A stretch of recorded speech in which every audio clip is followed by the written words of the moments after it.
This blaster is 3D printed, which means this video is going to be completely different than all my other reviews. Because I don't really know how to talk about a 3D printed blaster properly without just completely defacing the entire reason why blasters are 3D printed in the first place. So here's a quick rundown. Manufacturing costs money! I mean, like, a lot of money. I mean more money than most people's revenue that they make. It's not worth it for most people. If you have a ton of money to spend, sure, but unless you have that much money, you're kind of stuck with basically whatever you are physically capable of doing. That's why integrations existed for a long time. And with the advent of 3D printers coming into the local mainstream market, hey, $1,000 for a 3D printer and you can make whatever you want. It opened up the door to infinite possibilities for people to express their creative ideas without needing to invest thousands upon thousands of dollars in injection molding machines, and I can absolutely respect that. This blaster is almost fully 3D printed. The only things that aren't 3D printed are this muzzle right here, and several of the internal pieces are made out of aluminum. Other than that, everything you see here was made on a printer that probably looks like this. Yup.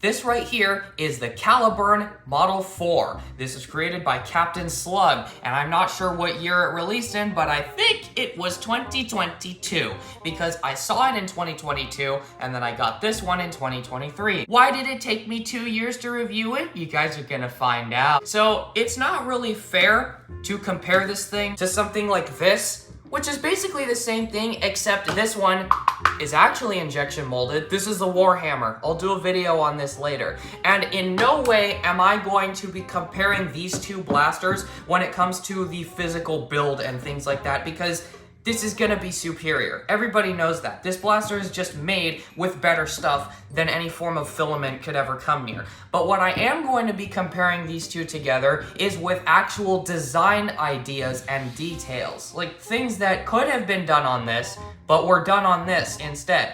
You're gonna understand what I mean later. So for now, I'm going to be moving this blaster aside. This was $200, and that is for the build-it-yourself kit. For a fully assembled blaster, it would have been closer to $250. However, I'm pretty good with building springers and modding them, so I decided to get this one myself. And honestly, that was not a bad idea, because when you get a blaster like this and you build it yourself, you have more ability to understand how the blaster goes together, which means that when something inevitably fails, you'll have the tech know how to open it up and know exactly where the problem is and how to fix it. A whole lot better than if you just get the blaster and have to open it and study it for yourself later. You're gonna end up going through the internals anyway. You may as well use it as a learning experience to put the blaster together. So let's talk about the actual 3D printed parts quality and the build quality here. It sucks! I don't like to say that, but holy crap, this thing is built terribly. And I don't mean like my physical craftsmanship skills. I mean like the 3D print quality here is just not as good as other 3D printed blasters I have. And for a referee, ladies and gentlemen, introducing this sexy beast, this is my other 3D printed blaster, the Skewer. I love this thing to death, and so I'm going to be comparing it directly when it comes to 3D printed build quality. And from a distance, they look about the same, but this one just has so many more issues. Like, for example, the grip. You see these big lines right here? Those are kind of sharp. That's where the layers change and where the curve starts to begin. And you very much notice that when you're holding onto the grip. Not to mention, the whole thing just feels very rough, like it wasn't printed properly and just put together anyways. And you can see that there's lots of little print lines all over it, like, what is this? Why is it so scratchy? And that consists all over it. It's really scratchy, and it just doesn't feel like it's printed properly. Not just that, but the metal also is terrible. And I mean, the metal is pretty terrible on this one too, but it is noticeably worse on the Caliburn. I want you guys to look at the barrel. look at all these scuffs and scratches all over it. Look at all the scuffs and scratches on these metal components that are all over it. It looks like this thing was thrashed to death before it was sent out to me. This is how it came out of the box. These components are basically brand new. I've never brought this to a game, and I've never even thrown it down the stairs. I was pretty careful when putting this together to make sure that I didn't do anything wrong, and I still managed to screw something up anyway. But why are these parts so badly damaged? Even if you look at the skewer, you can see that there are a couple little scuffs, but they're not nearly to the same degree as they are on the Caliburn. I don't understand why the build of these pieces is so bad, but that's not even really the worst part. But I'll get into the worst parts later.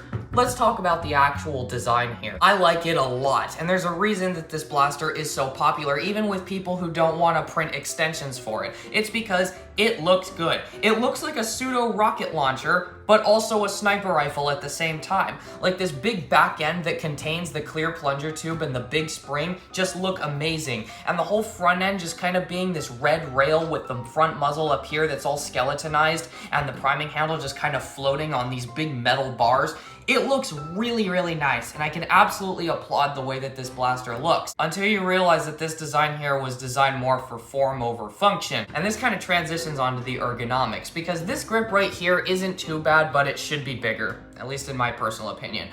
But that's not the problem. You see this trigger right here and this catch, which is right here. You can see the catch is just kind of this white bar. When you pull the trigger, the catch folds, or it tilts slightly, and that's how the catch works. Doesn't seem like that bad of an idea until you realize there's nothing stopping a big hole from forming right here above the grip. And that is a real tight pinch on my finger when you let go of the trigger. And you have hairs, little tiny ones, on your hand that love to fit in there. And this thing pinches hard, and it hurts a lot. I don't like that. This is like the only blaster that I cannot recommend enough to wear gloves when you're holding the grip, because otherwise it really does hurt to get pinched by this catch, because the catch spring in there is so strong. It hurts. It hurts a lot. And that's arguably not even the worst problem. You see this trigger guard right here? It is basically the stop for the mag release. You can see the mag release is basically just these bungee cables right here. But they push up on the trigger guard, and you can see that the trigger guard is not stable. It wobbles around a lot because it's only held on with this one screw and another screw from the other side. And because there's constant pressure put on this, it pushes up and into the trigger. If you look closely in there, you will see that the trigger is starting to wear down the trigger guard. There's lines and markings from the trigger grinding against this trigger guard over and over. If you hold the trigger guard down, it's actually a pretty good trigger pull. But with this plastic rubbing against it, it feels very gritty, like you shouldn't be doing that. I have no idea how to fix this. I don't know if it's even possible to fix it, which is very depressing, because that absolutely sucks. Other than the main grip, you have a stock and you have a pump handle up here. The pump handle is fantastic. I love this big grip that you have on it. I think it's really comfortable, and you really don't need to put anything else on this. You can if you want to, but I don't find it a necessity. I am perfectly fine using this just like this as a horizontal pump grip. As for the stock, it's a little bit shorter than it should be, but overall it's not too terribly bad. Please don't use this as a cheek rest, because again, you have 3D printed parts that were not printed properly and are either way too big or way too small, and they create these little gaps between them that again can pinch the hairs on your face in a very painful way. So how does this blaster work? Well, it's a magazine-fed pump-action springer like so many others you guys have seen in the last few years. You take your mag, you put it in like this. There you go. You pull this back, you push it forwards, and then you can fire it once. It doesn't have slam fire, but my god does this thing hit hard. And for the mag release, you can just kind of push forwards like this and then pull the mag out. While this does hit the nub on 18 rounders, it is completely compatible with them, so not that big of a deal, and you can very much get around that problem with no issues whatsoever.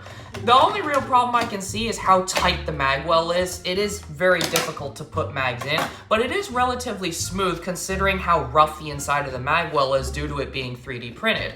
It is pretty good though. I don't really have any complaints with it outside of the slight roughness, but overall it's smoother than I thought it would be, so I'll give it a pass there. And the mag releases are actually pretty responsive, even if I think they're a little bit too close and simultaneously too far away from your finger, because you have to pull them quite a bit to actually get the mag out, but they're pushed really close and yet they move so far that you kind of have to break your grip to reach them anyways. Plus, because of the way that they're designed like this, you have to reach your thumb really far to actuate them. So that's a thing that happens. So what's the biggest problem? I haven't mentioned the biggest problem, and I'm sorry this video is so much about complaints, but really, this thing was so disappointing.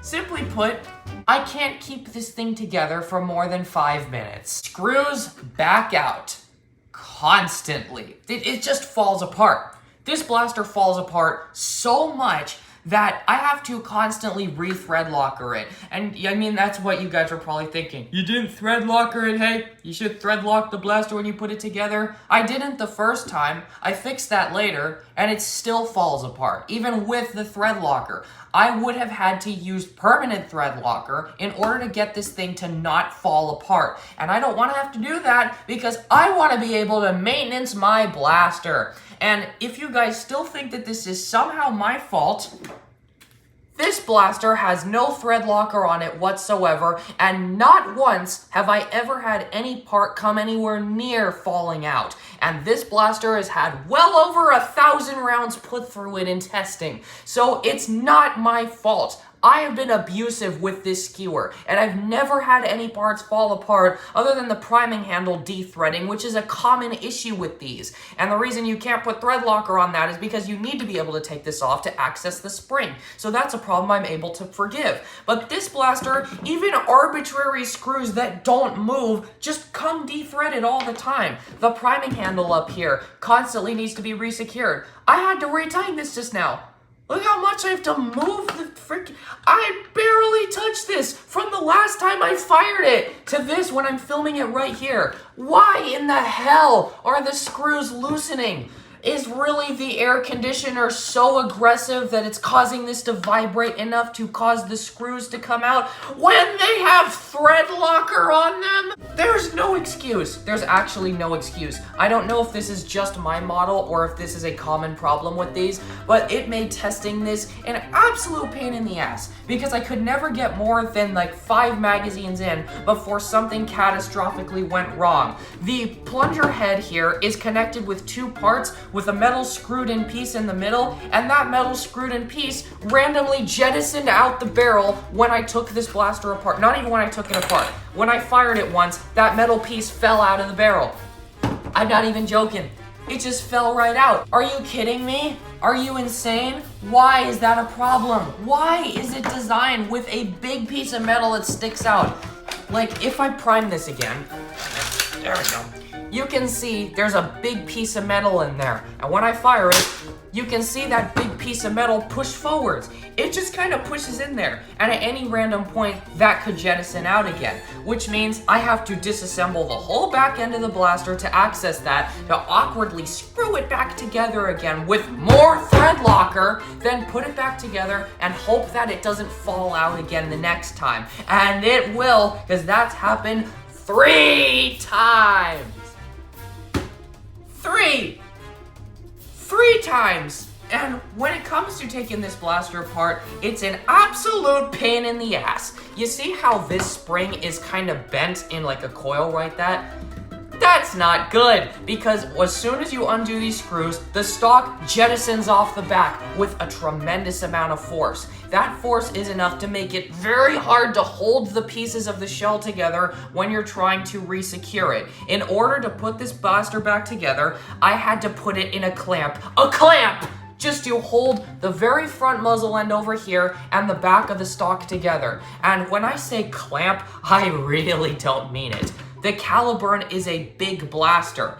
It's really large. It's bigger than a Rapid Strike for sure, and it's bigger than even the long shot with the front gun on it. What you have to do is just have things on either side and push them together by adding more weight to them to hold them together. That's the kind of clamp that I meant, and I had to do that every single time I wanted to put this blaster back together because of how hard it is to hold the stock against the blaster while trying to fiddle with a screwdriver and get it in all those little tight corners in order to screw it together. It's agonizing, and I have no idea why it was designed like this. It doesn't make any sense because really, this is the 4th version of the Caliburn. This is the Caliburn 4. There's 3 other revisions to this. How is this one having all these problems? How has Captain Slug not figured out these problems? And I have a sneaking suspicion that these problems didn't even exist on previous versions of the Caliburn. You remember the Warhammer from earlier, the blaster that I said I wasn't going to directly compare this to? I lied! Let's take a look at the grip and grip area. Well, for example, hey look, there's no catch sticking out of it until all the way back here. There's a little bit of extra plastic here so that you don't pinch your finger on the catch that just for some reason is missing on the Caliburn. I wonder why that is. This is still the same shape. If you look right here, the trigger guard is connected to the front, and there's an extra little piece of plastic right here so that it doesn't bend and get in the way of the trigger. Well, that's not there. There's a giant hole in there that I can shove my finger into and inevitably pinch it. You could argue that that's so that you can access the bungee cables, but you put all this on way after you do that anyways. So what's the actual point there? I can't see it. I don't understand why it was made like that. Also, just a little extra detail. This hasn't fallen apart at all. It just stays together. Almost like it's actually supposed to be put together and remain together until you want to take it apart. And guess what? It's easy to take apart. It's easier to take this apart than the Caliburn.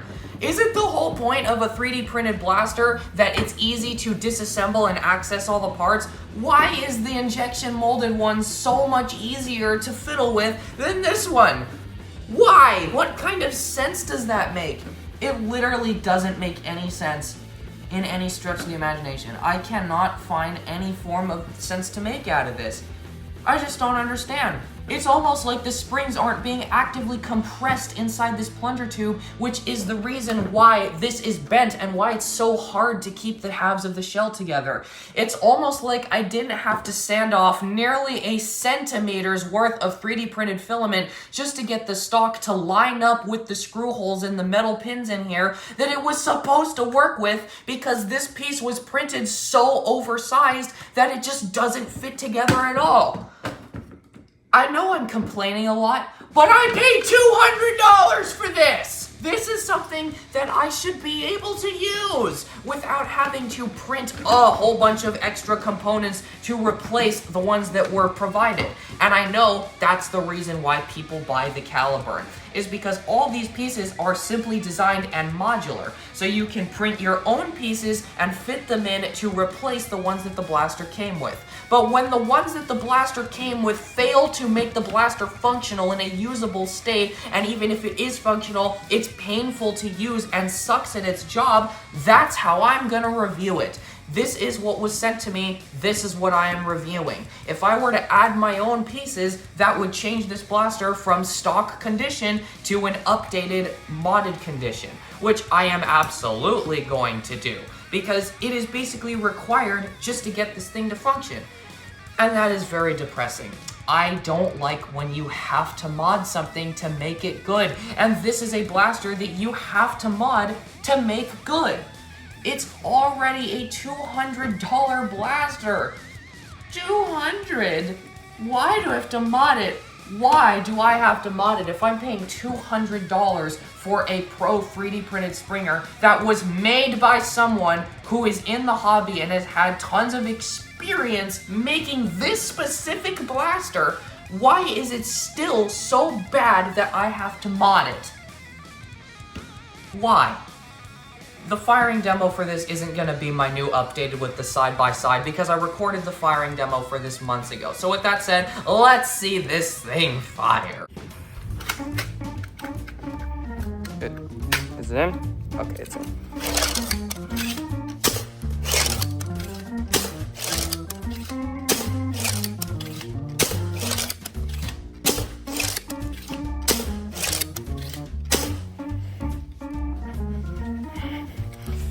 I give up. I hate this foregrip. Gotta get rid of it. There. Much better.